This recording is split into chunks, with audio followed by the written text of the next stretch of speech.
បាទជំរាបសួរមិត្តភ័ក្តិពុកម៉ែបងប្អូនទាំងអស់គ្នាជាពិសេសផ្នែកបរិសុទ្ធទាំងអស់គ្នាបាទថ្ងៃនេះគឺសូមបង្ហាញពីខ្លាញ់សុតបាទចំណុះ10 ml សម្រាប់សិទ្ធិភាពវាគឺចាប់ពីមួយអាទិត្យឡើងទៅឃើញសិទ្ធិភាពមិត្តភ័ក្តិទាំងអស់គ្នា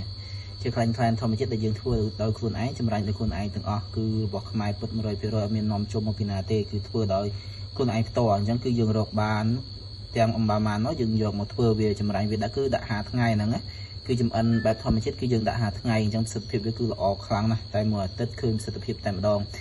គឺវាល្អខ្លាំងសម្រាប់មិត្តភក្តិបរិសុទ្ធជាពិសេសគឺវ័យរៀងឆេអញ្ចឹងគួរតែប្រើដើម្បីថែទាំនៃសុខភាពផ្នែកបរិសុទ្ធយើងនឹងកុំឲ្យគាត់ខ្សោយខ្លាំងពេកណាបាទអានេះជាខ្លាញ់សុតលាយជាមួយសត្វតបាកិនមិត្តភក្តិទាំងគ្នាហើយសម្រាប់ប្រសិទ្ធភាពអានេះគឺរយៈពេល3ទៅ4ថ្ងៃទេឃើញប្រសិទ្ធភាពហើយគឺវាខ្លាំងជាងអាសុតដល់ទៅ2ដងអញ្ចឹងគឺវាខ្លាំងជាងអាសុតដល់ទៅ2ដងនេះចំណុះ10 ml ហើយមិត្តភក្តិទាំងគ្នាគឺពងមានតែឥឡូវនេះកំពុងតែមានប្រូម៉ូសិនខ្ញុំនិយាយចេះតែជាប់មាត់ឥឡូវនេះកំពុងតែមានប្រូម៉ូសិនគឺប្រូម៉ូសិន10 ml បាទសម្រាប់ខ្លាញ់សុតនិងខ្លាញ់សុតលាយមួយសុខបាកិនយើងមានប្រូម៉ូសិនដូចគ្នាមិត្តភក្តិទាំងគ្នាអញ្ចឹងគឺអាចកំងបានយើងប្រូម៉ូសិនពិសេសបាទនេះជាខ្លាញ់ធម្មជាតិដែលយើងធ្វើដោយខ្លួនឯងហើយគឺប្រើទៅមិនភ័យប៉ះពាល់បញ្ហាសុខភាព